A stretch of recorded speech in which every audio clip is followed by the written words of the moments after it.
Hi there. Why is it that we celebrate fine wine for aging beautifully, but pressure women to fight the very process that deepens their wisdom, clarity, and impact? Welcome to a new episode of the Power Talks for Remarkable Females. My name is Helena Demuynck. I'm your host, and our topic today is the longevity revolution, redefining aging for high impact women. And joining me is Silvia Neira. She's the Vice President of the UN's Global Initiative on Aging and Longevity and a pioneer in bridging natural medicine with timeless leadership. From advising governments to optimizing health span for high performing women, Sylvia equips leaders to treat longevity not as a countdown, but as fuel for reinvention. So, this isn't about adding years to your life, it's about adding life to your years as a leader. So, welcome, Sylvia. Let's rewrite the story. How are you doing? Thank you, Helena. Such a lovely introduction, such a calm and beautiful voice. I love it. Thank you. I'm very honored to be You are here. so I welcome. love this conversation. There's so much to talk about. This, I wish we had a whole bunch of women here talking at the same time and sharing knowledge and wisdom. Maybe next time. Absolutely. And thank you for that remark, Sylvia, because when you're listening in here live, just use the comment box to ask your questions, share your feedback, contribute to the conversation. That would be wonderful. And even if you're listening or looking at this in replay, then just hit the comment box and let us know because we will monitor what is going on there. And so we will get back to you. So, Sylvia, let's get started. Yes, please. So, how there's so many different topics that I would like to mention, and very important takeaways that I would like for women to take on board. Shall I start, and then you ask me questions about the different things? Yeah, Shall we do it absolutely. that way? We have 50 minutes, and our audience are high achieving, purposeful women that are looking for insights and views and inspiration. And I would say encouragement also, Mhm. because I believe that aging is something that is, again, a myth, or there's a lot of myths around it that impact how we look at it, how we look at our lives, our careers, how we look at change, at transformation. So I think that there's a lot of room for improvement. And hi, Absolutely. Montaha, great to have you here. Welcome. Yes, it is. It is actually, especially for women, we get the end of the stick, as to say. As we are aging, we get more abuse, negligence, and abandonment in the world, unfortunately. So to there's a few things that I would like to talk about, and I want this to set the standard of where we're going. First of all, I would like to talk about something very important, which is about our genes, and I will. This will lead on to something. We thought throughout our history of humankind that our genes, we have endless amount of genes, and that we were a product of our genes, and we realized, and this wasn't that long ago, a couple of to 20 less than 20 years ago, they were doing this depth research about genes, and they realized that we didn't have that many genes. We had around 20,000, which, if, Mhm. if that makes any sense, is more or less like a butterfly. Why am I saying this? We are not a product of our genes. We are a product of something that is called, which is epigenetics.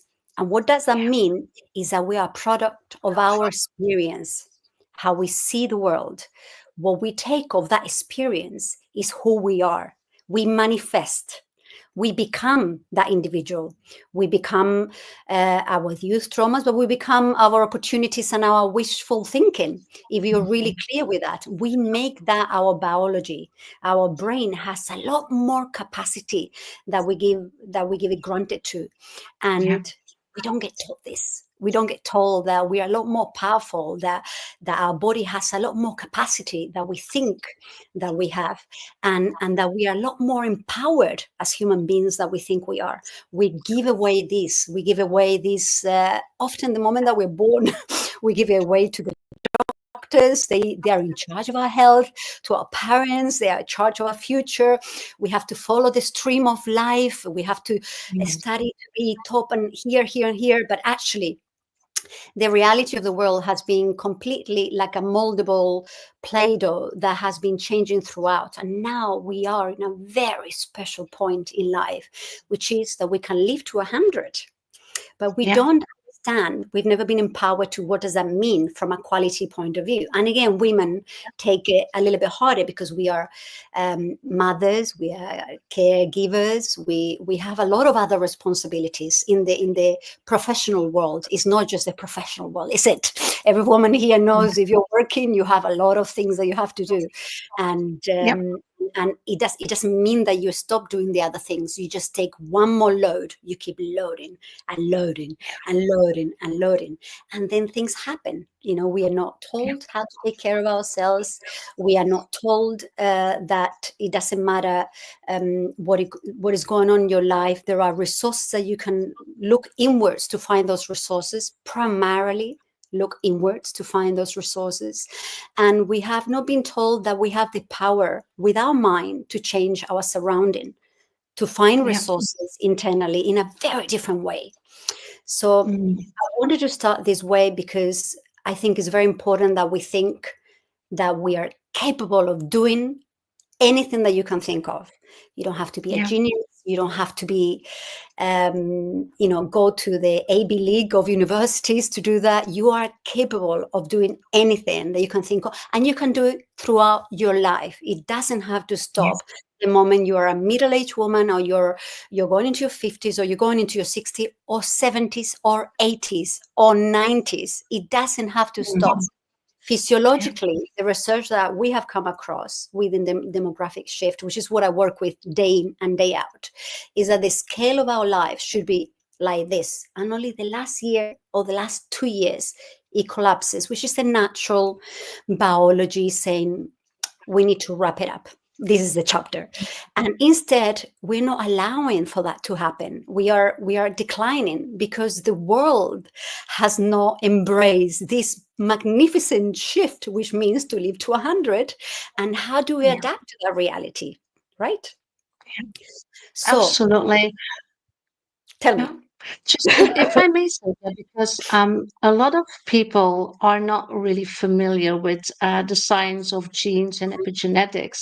What has worked for me extremely well was one of the books by Joe Dispenza, You Are Your Placebo, You Are the Placebo, where this is really explained in human language.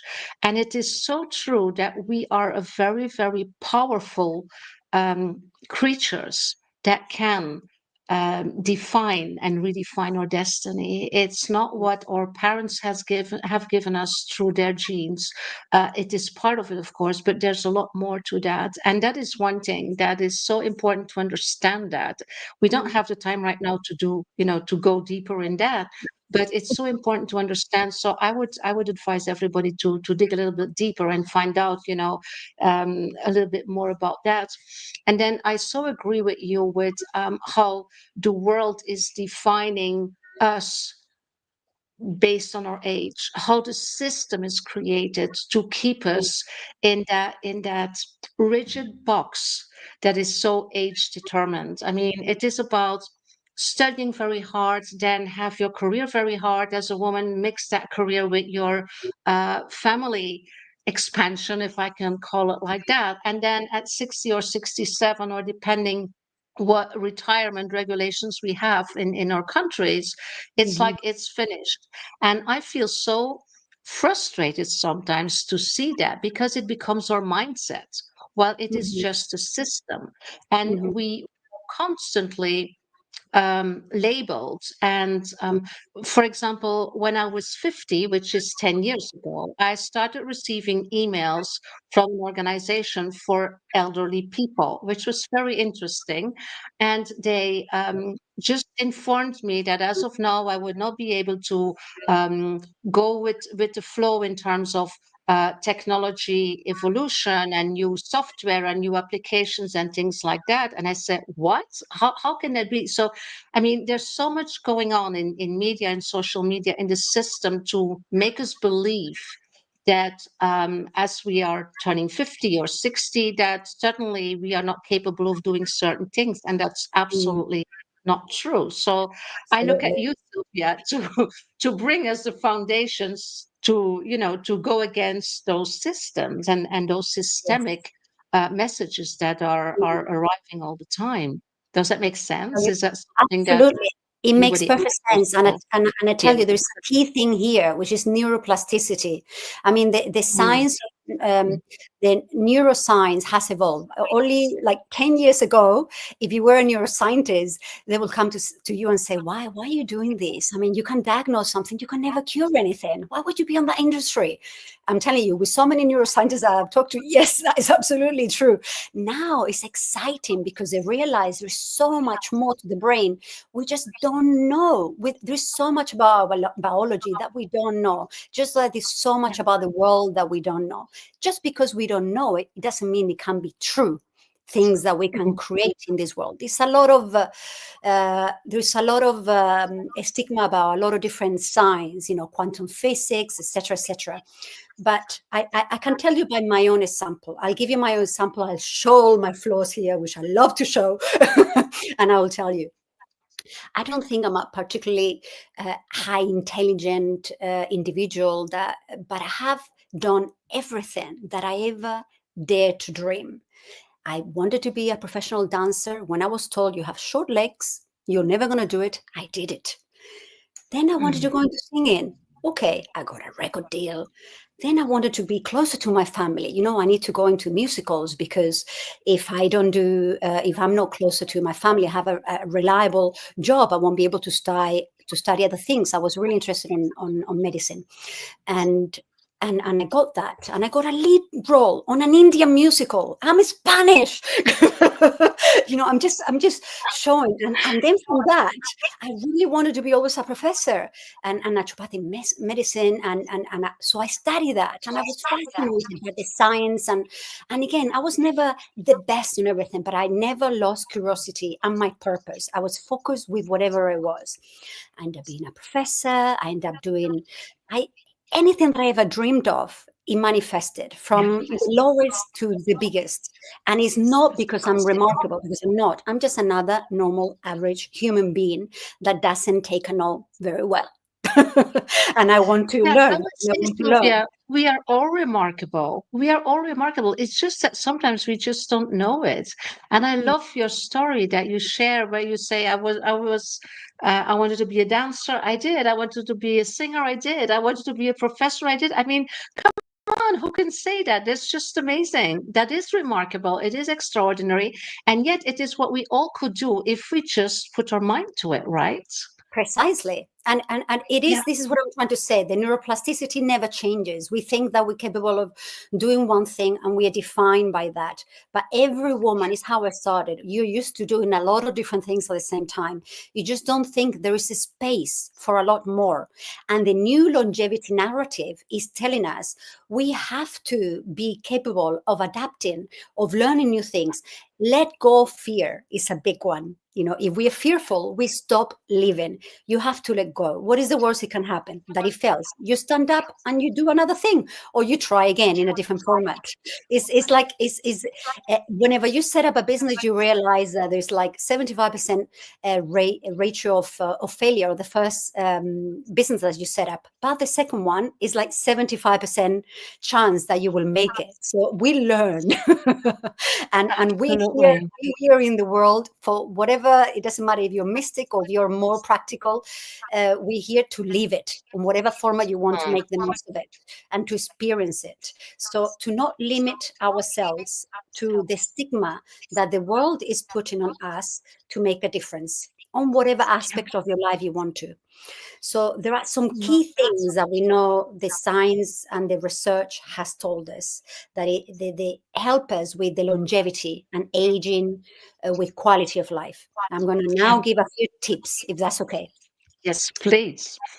Having a community is fundamental, basically, or having friends, being able to, we're human beings. The beings already tell you we need to be able to connect. We need to be able to belong to something that keeps us engaged. There was a research done in Harvard. It was the longest one for 75 years, actually. A little bit interesting because it was done with Harvard students, so the eco-social might not have been very fair. I didn't read that part, but I'm wondering about it. But no matter what, it did show that the most important thing for quality of life is actually the purpose of a community, having people around you. So a good talk with your friends is more valuable than going to a psychologist sometimes. It is how it is. Well, not Absolutely. taking You for know, granted the there's purpose this, of a psychologist, but do you understand what I mean? yeah, absolutely. And there's this documentary on Netflix. What is it called? The Blue Zones, where The they do blues. this research to all these places where people live very, very long. And it's exactly what you say. It's the connection, the community, Mhm. belonging, absolutely Yes, extremely important. yes. And we lost that, right? We are in a very individualistic Hmm. society, right? Hmm. So Yes. how can we boost that? What is it that we can do in order to bring that community back into our lives? I will base this is a very personal, depending on your culture. It's a culture Mm, element. For different cultures will be different. So yeah, an Anglo culture will be very different. You might want to go to clubs, or you might want to join a gym club, where you get to do things, yoga classes, and meet people there, which is actually a very good tool to keep your balance. And or meditation classes. It's good to go to different clubs where with things that you like, because then you will meet people that have some connections with. It's easier to connect regardless of where you come from and your background. If you have something that unifies you, then you'll be more inclined to develop that mm, friendship, because friendships take time. yeah, But they're so valuable, and we need to nourish that. I will say that that's probably the number one thing, because that, together with positive thinking, and this is often not mentioned, and it goes back to how powerful our minds are and how we create what we manifest. If we are warriors, if you're always being negative, is you're self-sabotaging yourself, which is why it's so important to every time you hear your little racket talking, your little monkey that we have in the head talking, because it is how you've been pre-programmed for the first 6 years of your life, that manifests throughout your life. So how do you control that? Everything that was put on you. But you can do a lot of things. You can have a lot of tools that allow you to ground you. There's a lot of different breathing techniques, different meditation techniques. There are even active meditations where you can walk nature is a beautiful healer.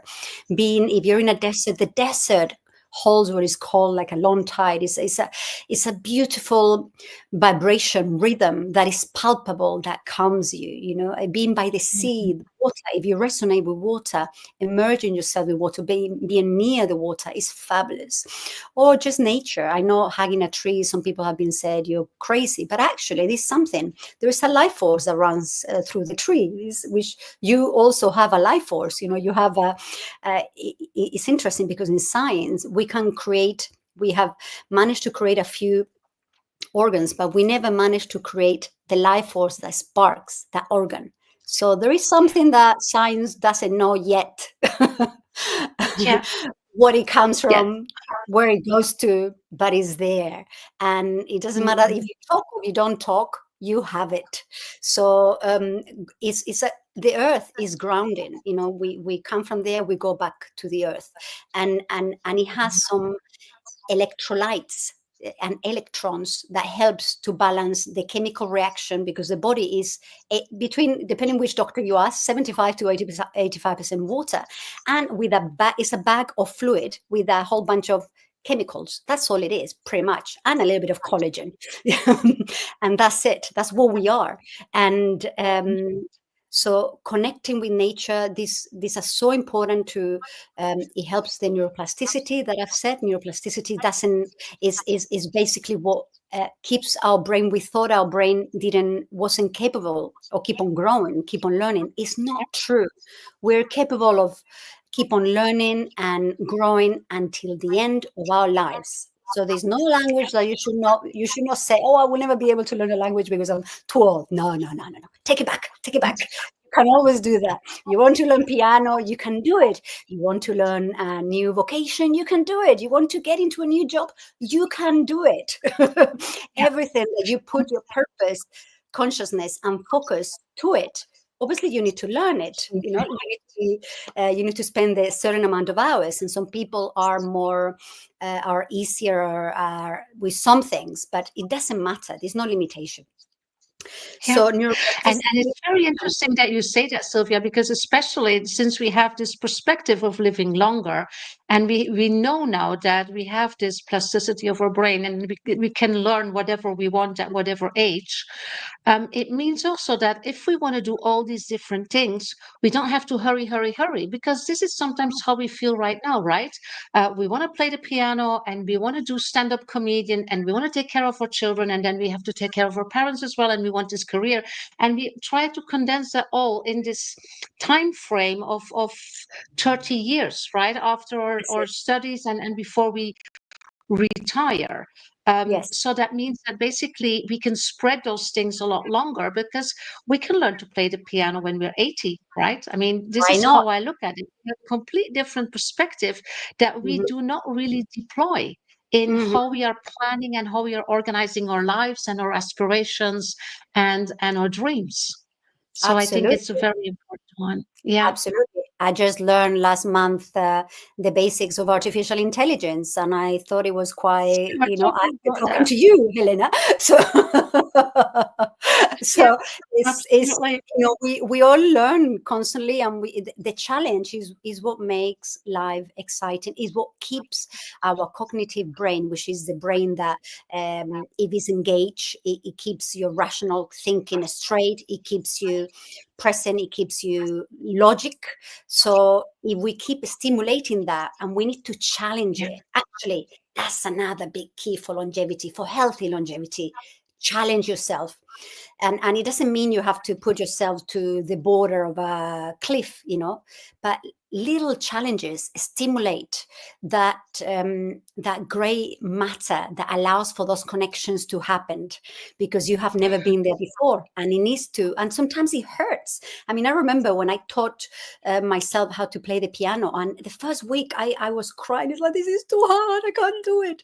And then suddenly, it feels more fluid. So Something shifts. it's Yeah. the plasticity of the brain, but it takes perseverance. It takes that purpose. The same with the friends. You need to do it within yourself. It's about self-care. Keep challenging Yeah. yourself. If you feel that the memory is going a little bit, well, maybe we need to use the brain a little bit more. And that's a topic that I really want to talk here.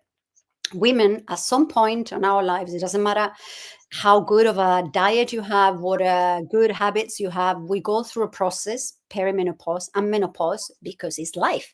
We don't need to be fertile. So there's a lot of different ways of dealing with it. Obviously, HRT is one of them. There's a lot of research about that. I'm not going to get into it, but there's a lot of things that we can do naturally to enhance our skills, and also be kind with ourselves. It's a process.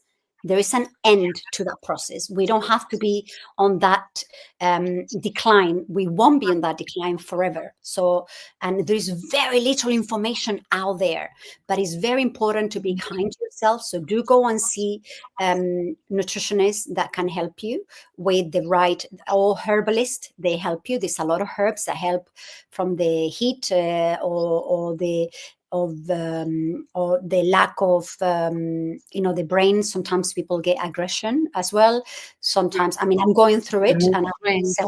self-medicating myself because I'm a naturopathic physician, and I found myself being totally erratic, which I've always been very, very calm throughout my life, to suddenly things really trigger me, or my sleep was being disturbed, or I had different sensations that I never had before, and obviously we have to be careful with that, because if we don't take care of it, it can be a little bit detrimental, to our health, because we can collect more Absolutely. body fat in the abdominal area, and in our organs, which is not good. So exercise is fundamental. It helps to manage the symptoms. In truth, it doesn't matter what exercise you do, but if you do walking and a little bit of weight bearing, you're going to see the results. A little bit of high impact really helps, Yeah. because, and I tell you why, because the moment you do a little bit of high impact, we have in some release neurotransmitters in the brain that give you these chemical reactions that create serotonin, dopamine, all the happy hormones, basically. So what the body is not able to create naturally with the drop of the estrogens, you're creating it naturally, and that helps you to balance up the sensation. The hormones are still changing. The change needs to happen. It's life, and we need to embrace it. Embrace it as another blossom, because at the end of that, this is like going through being a teenager, going through puberty. We go through puberty at 40 and 50. Embrace it. It's marvelous. I like And that. I like that. yeah, Menopause is the new puberty that's for it. women. It's Put amazing. it Yeah. Mm. out there. But I get what you say. It is hard, but it is about, I mean, look for help, look for assistance. There's so many people now who can help you. They're like people who can advise you on, like you say, nutrition, but also supplements. There's a lot of basically menopause coaches Mhm. right now, and there's some very good ones. So you don't have to do this alone. Absolutely. And it's not Exactly. like it's the end of your life. It's a phase. It's very important to understand that. Yeah, Mhm. absolutely. Mm. But generally, food-wise, it's important to have high levels of omega-3s that help the brain, they help the transition. It helps for longevity. This is for women and men, but especially women, because we need those oils for those hormones, for the cascade Uh-huh. reaction to work well. So omega-3s are the oily fish, basically, mackerel, Yeah, like anchovies, salmon. And yeah. salmon. Obviously, if you're able to get organic, even better, or if it's from the wild, even better than organic, if you can get it, because it has less chemicals. And then seeds. If you don't eat animals, seeds are very beneficial and contain a lot of omega-3. So any kinds of seeds, especially pumpkin, hemp seed oil is very good. And we should load ourselves with that. In addition, super greens, so things like kale and broccoli, especially for women, and that kind of family, the broccoli family, so that everyone understands, is very good for our brain generally. So this is again good Yeah. for men and women, but particularly for women as we're going through transitions. It helps to Mm. keep all the right things in the right place chemically. Yeah. So that's the other thing. And then we need to take care of our sleep. Sleep is very important. That's how we regenerate, and we often forget about it. And water, the water intake. We are a little bag with a bundle of chemicals. So we need to drink water. We forget that we need to drink All the water. time. Mm. I Yeah, don't know. So absolutely. I see some things in the chat here, Sylvia. Just look a little bit here. I see Professor Dr. Panos Savos. Welcome here and congratulations on your new society. Unfortunately, we cannot invite you to this conversation. This is preset on a live stream, so we cannot do that. But very interested to dig deeper in what you bring. And Pamela is writing that Pat Duckworth in the US has written several books on menopause and done a lot of work with workplaces. That's a very important one. Workplaces and menopause. That is something that I also see with women that I work with in my coaching practice. I will just show this one so you can see the name Pat Duckworth. That wonderful. the impact of menopause on our performance, especially Mhm. for high achieving and high performing women, is Well, it's sometimes interesting. In really Spain, hard, right? forgive me, Helena.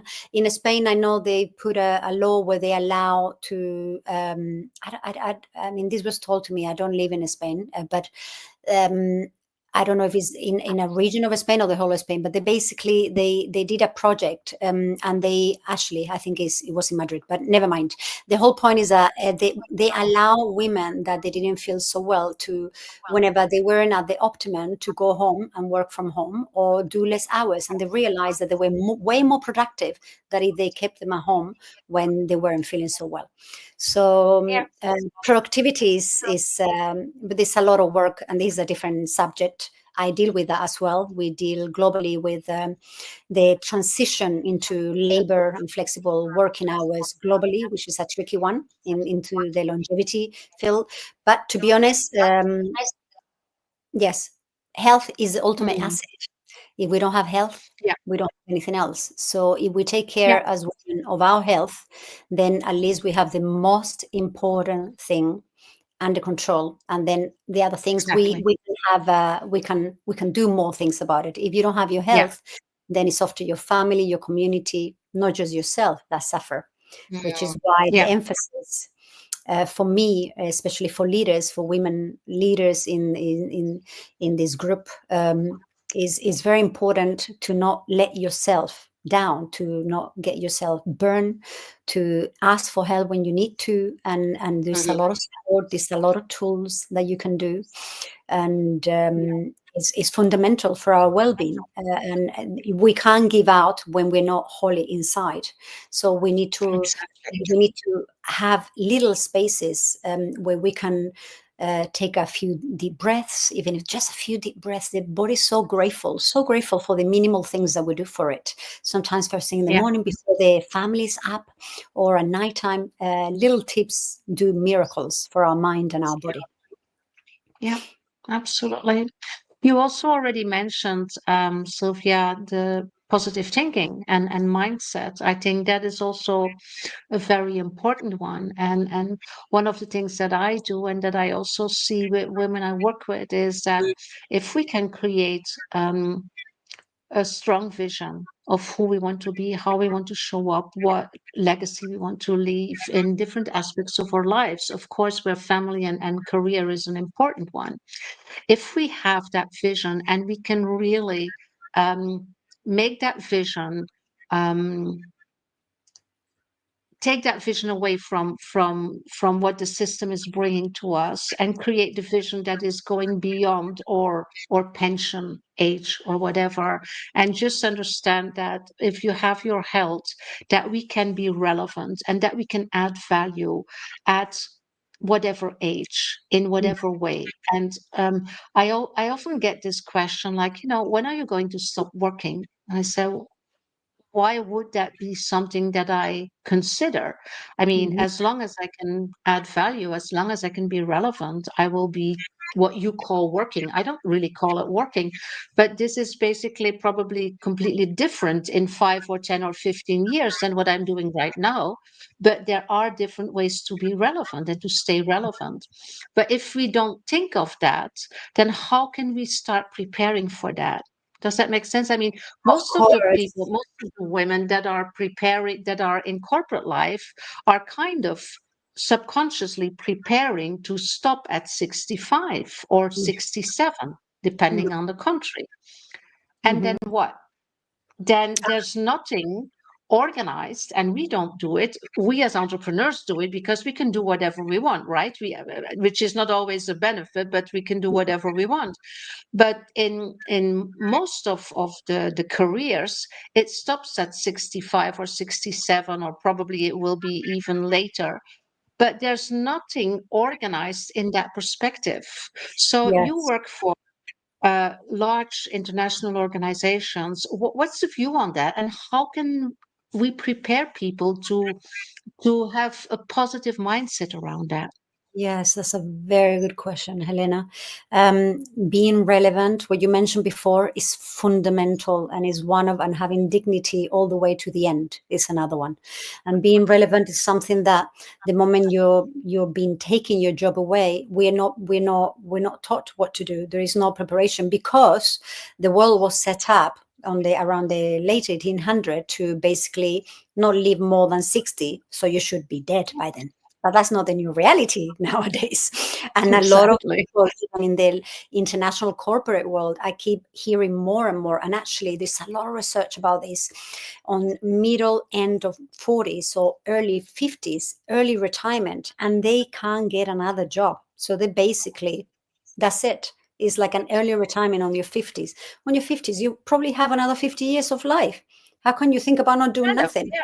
First, Yeah. the GDP of your country won't allow that.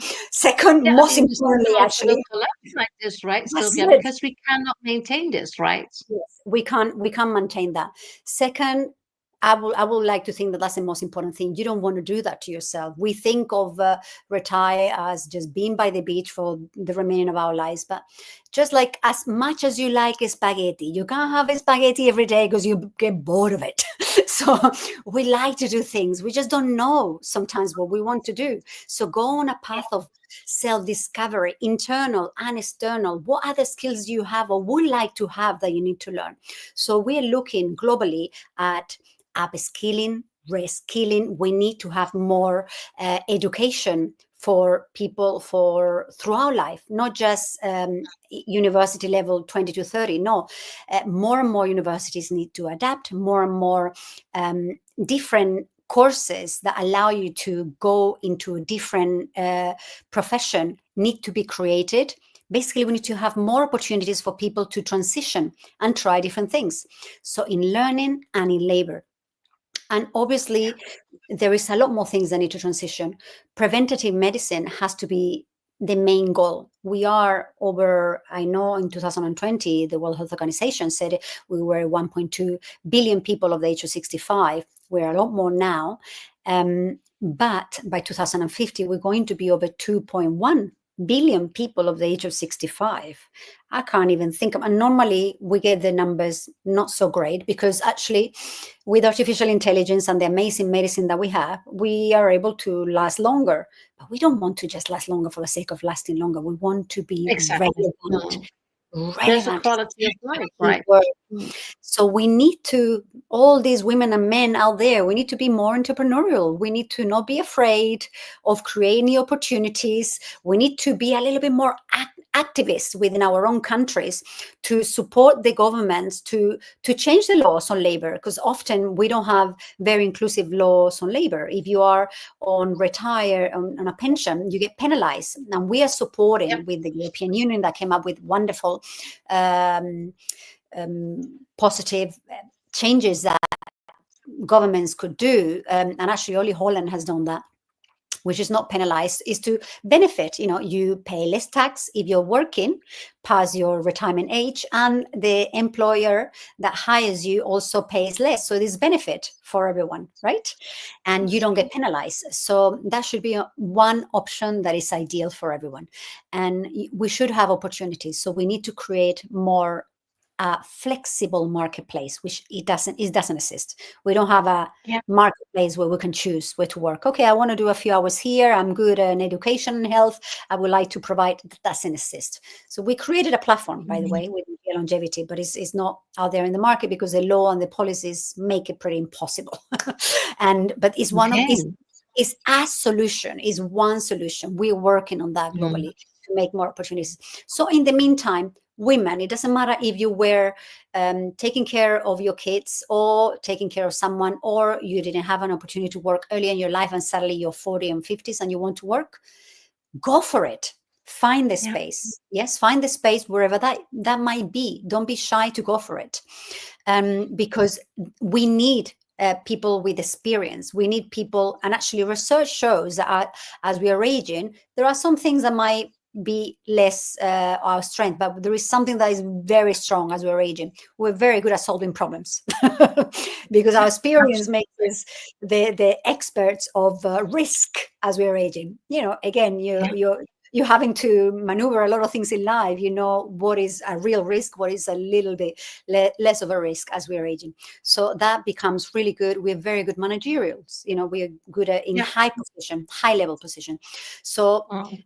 we shouldn't be afraid to go for it and embrace it and never think. I mean, I even said it before, oh, I wasn't good enough. You're right. No, we are all remarkable. We all have the capacity to be remarkable at anything that we do. And it's especially women more than men. Unfortunately, we have this inner little nomad that Toy. constantly, yeah, that keeps telling us, you're not good enough, you're not good enough, until you're like 90 out of 100, you don't even apply for that job. You know, there was some research about that. It was quite interesting. Yeah, Um, there's a lot of research about that. Absolutely. Something I also would like to bring up, Sylvia, is the intergenerational thing. I mean, there's already a lot written and said about intergenerational, and I guess it's something of all times where it appears to be very difficult for the older generations to work together with the younger ones. They don't understand each other, they speak a different language, etc. cetera, et cetera. So if we talk about longevity, there's like, we add 2 or 3 more generations into that equation, right? I don't believe in a systemic intergenerational conflict. I don't believe in that. Once again, for me, this is mindset, and this is about how we look at things, and it's, we can reframe this. But how do you see that, and how do the supranational institutions see this as, I would Mm. say, um, a benefit to discover and to explore? Yes, well, intergeneration. I mean, the UN has created a group to build these bridges is key, and it is key because um, it's not that we talk different languages, is that we need to talk to each other. We have so much in common. The youth basically blames the seniors for the whole climate change, what happens, but we want to work, and we're not giving the chance to be back into the field and give back these entrepreneurial skills and opportunities to the youth, because banks, the financial sector, doesn't allow us to get a loan the moment that you're 60, simply because you're 60. You might own a millions of houses; they Yeah. don't care. So Mhm. we want to be part of that. We need to be relevant. The more we are relevant, the more we are able to. And actually, there are some institutions that are very much focusing on that, on the need of intergenerational bridges is key. There are some skills that are better as you're younger. Well, you might have a lot more energy, maybe, or maybe as we're getting, as we're aging, sometimes you might get to the conclusion of something taking a little bit more time, but that doesn't mean that we're not very capable. We are very, very capable, and having different experience versus the momentum of that youth brings a lot of spark and power brain. So more and more startups, more and more, there's a whole bunch of technological tools that have been created, that the seniors are saying we need this with the help of the youth and the knowledge, and that's the future. We need to work together to have a world that Mm. it creates a blending of those needs, because you might have someone that is 20-year-old and is absolutely magnificent with technology, but doesn't have the experience or knowledge to know how a population that are 40, 50, and 60 feel. You need to talk to them. You need to look at all the different variables. You need to analyze that risk. And so this is where beautiful technological tools, wearables, etc., are being created in this theme and topic of longevity that will have a great impact, not just for the seniors, for the youth. We have wearables that are able to tell you if your heart is going off limits, and that's beneficial for a 20-year-old as much as is for an 80-year-old. So Mm. again, the youth needs to think that education is not anymore how it was. It's not anymore. It's what you said before, Helena. It's not anymore study for 30 years, work for 30 years, and retired. They need to think how a 60 or 70-year-old person will think. What do I need to do to have quality of life throughout my life and be relevant? Yeah. They need to plan. They need to make friends. They need to make long-lasting friends. They need to think Yeah. about and actually, what I love about this subject is that with all the geopolitical issues that are happening globally, it doesn't matter your age, it doesn't matter where you come from, it doesn't matter your social, economical, doesn't matter your ethnicity. It brings us all together. Aging and longevity brings us together. Is Yeah. We all want to have a fulfilled and relevant life throughout our lives. So, Mm. and intergenerations are key to that on all the Yeah. different projects: medicine, the healthcare, the economics of it, and the social aspects. Mm. I think it would take us too far to go very deep into this, but basically, we are at the merge of completely redefining the system, because the system as it has been for the last, I would say, 100 years, that was based on, like you already mentioned, like basically what was needed in the industrial revolution, or the industrial society, and where we had like a life expectation of 60. Has completely shifted, and yet we still behave in our daily practices and in how we look at things, as it is still the case. And it's not. So this new paradigm, I'm really wondering what is needed in order to bring that understanding with everybody and create like a common playing field where everybody can explore and experiment. And it's very good to hear you talk about these initiatives of the EU and UN, because if you look at local politics, there's a lot of room for improvement. And I believe that we as individuals can co-create also solutions and can connect and join. Like you say, community is one of the, one of the elements that we need in order to live happy lives and to live long lives. To use that in order to start co-creating grassroots initiatives and educate people Mm-hmm. about what it is to have this amazing possibility to live 100 years and Mm-hmm. maybe longer in a couple of generations, what it is and how it can be. Because it feels like most of us don't have a clue what it looks like. And we're still in that system of Yes. studying, working, retiring. And Yes. that it, I meet a lot of people online also in order to explore collaboration and co-creation projects. And sometimes I'm so happy and excited meeting women.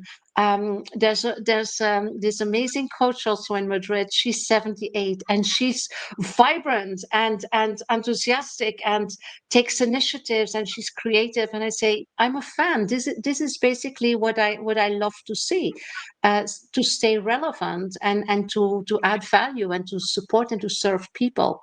Maybe Mm-hmm. that's also a key. Serving. Have this Serving. serving mindset.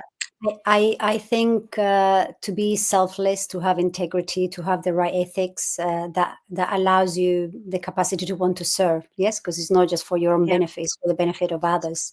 And I do believe exactly. there is, with everything that you have said, there is a word very important here that will take away a lot of the issues that we're having globally, which is ageism. If we take away ageism from society, we wouldn't be living how we're living right now. The current narrative needs to be changed. It does not work. We need to change the paradigm. And the paradigm is being stopped because of the ageist behavior. The ageist behavior works for youth and works for seniors. Yes. It's just Yeah. we Mm. are set on one way of living that has worked before, but it doesn't work anymore. We know the numbers don't add on any aspect, economical, social, and healthcare. So if we don't adapt, there's not a very nice future, but we are adapting. And just like you mentioned in the Industrial Revolution, we thought, oh my God, what is going to happen? The machines are going to take over. We'll have no jobs. Well, when there is a Same now huge with AI, right? crisis, yes, when there's a huge crisis, humankind is when it comes out really at its best, and we need to be under against the wall and not being able to move to suddenly become ultra creative and think out of the box, and that's what we Mm. did. And it benefited us, and I believe exactly the same with artificial intelligence. We will hopefully make the most of it. We'll put the heart back into artificial intelligence to serve us, so that our lives, north and south hemisphere of the earth, benefit from it. So it's not just a handful of people, but it's everyone in the world will benefit from it. Mm. And I believe Yeah. that one person can make a difference. So everyone here can make a difference. Again, Yeah. it's not about we are all remarkable. Basically, we are all remarkable. We can all have an impact into our society. So all you need to want is to do it and to become involved and to do something about it. And that is a key for a quality, relevant, aging society, no matter your age. Yeah, absolutely. And I would say find role models and if possible, be a role model. Well, you are a role model anyway, because your children are looking at you, your friends, your teams, whoever, so you are. So, but find people who have this way of living that is really inspiring you and that is out of the box and go for research. Sylvia, I mean, there's a lot of research available. I guess people can Mhm. also connect with you and get research and tools and strategies in order to develop a different vision on their lives Of course, based on 100 absolutely. years, year span, right? Yeah. Mhm. So where can people connect with you and how? What is the easiest way? The easiest way is via email. So Silvia.neira Shall I write it in the chat? Oh, you can write it. Yes, I will make sure it's also is in the show notes and in the comments, Okay. because probably, or if you can write it in the private chat, and I will copy it, and it will go to all the comment boxes of all the channels that we are Silvia, streaming right now. yes, dot Neira arroba gialongevity.org. And I always Wonderful, answer everyone. beautiful. And what is it that people can find on your website eventually, or where they can Um, go? Well, gialongevity.org is the website of the institution, the foundation that I work for. All the information on the projects that we are developing, the work that we're doing, the all the different initiatives, and is hardly anything compared to everything that needs to be done, because we need support from all of you guys. We need, this is not a one showman to make Mm. a change Yeah, and to become innovative into everything that needs to be done in the world, to make it a purposeful, uh, productive, relevant longevity. We all have a say yeah, on this. We can all do something about this. So do reach out, please. I would love to hear from you guys. absolutely. Sylvia, what is like the best advice that you ever got in terms of longevity that say, yeah, that really changed something for me, and that we can maybe also use to change some, to do some mindset shifting for our audience? Oh, unfortunately, there's no one, but I do think the epigenetic ones and the quantum physics point that I mentioned before. You are Hmm. who you want to be. You are a result of your experience. Is probably the most powerful one. So stay positive. Yeah, Stay yeah. positive, because that you will manifest that into your life. Yeah, beautiful. Thank you so much, Sylvia. This was way too short to bring everything that we wanted to bring about longevity and to have this 100-year span. There's so many elements that are, impacting and impacted this new, this new situation. And I invite everybody to go a little bit deeper, to connect with Sylvia, to see how you can develop a vision on that. As a coach, I'm also helping on defining that vision in the different aspects of your lives, because this is something that we did not really touch as clear, but it has an impact on all the aspects of our lives. I mean, professional, relational, family. There's so many elements that this is impacting. So dig a little bit deeper, find allies, see what you can do, if you can take your own initiatives. And Sylvia has a lot of information available. So connect with Sylvia also if you want to find out more. We make sure that everything is also in the show notes and in the comments. Thank you for being here. We hope to produce these Power Talks for another 100 years, and that you are listening for a long, long, long time. We will add value and stay relevant. Thank you so much. And Thank Sylvia, you. it Thank was you, just Helena. Very such a grateful. pleasure Thank to you have so you much. here. Thank you. And thank you for Thank everyone for you. listening. Ciao, ciao. Much love. Bye. Bye.